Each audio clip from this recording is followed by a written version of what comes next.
نصلي ونسلم على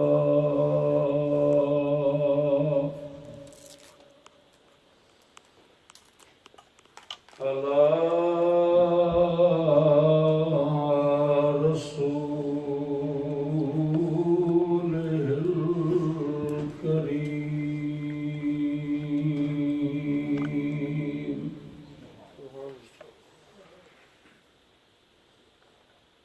أما بعد فأعوذ بالله من الشيطان الرجيم.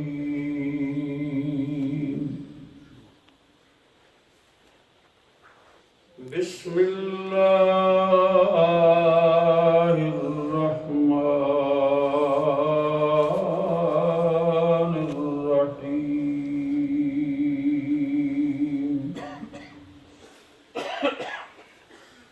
وقال لهم نبيهم إن آية ملكه أن يأتيكم التابوت فيه سكينة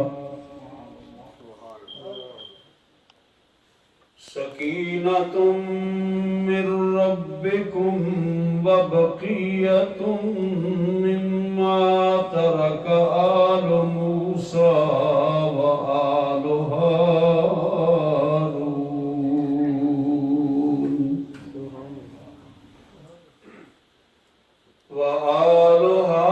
هارون تحمله الملائكة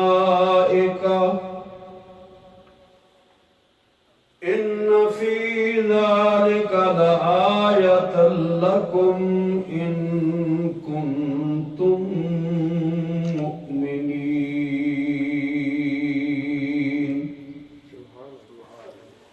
إن الله وملائكته يصلون على النبي يا أيها الذين آمنوا صلوا عليه وسلموا تسليما. اللهم صل على سيدنا ومولانا محمد وعلى آل سيدنا ومولانا محمد وبارك وسلم وصل عليه. الصلاة والسلام عليك يا رسول الله وعلى آلك وأصحابك يا حبيب الله.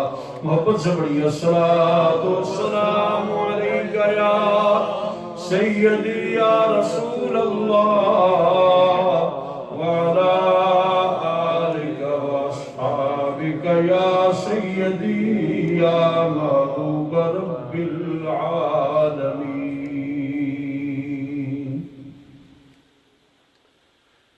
لائق عزت و تکریم قابل احترام سادات کرام پیران طریقت علماء ملت اسلامیہ میرے بزرگوں دوستوں نوجوان ساتھیوں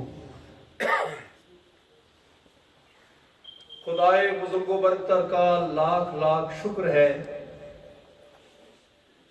کہ جس رب نے ہمیں اپنی زندگی میں اپنا پاکیزہ مقدس مطہر عیبوں کو چھپانے والا عیبوں کو دھونے والا پاک مہینہ عطا فرمایا.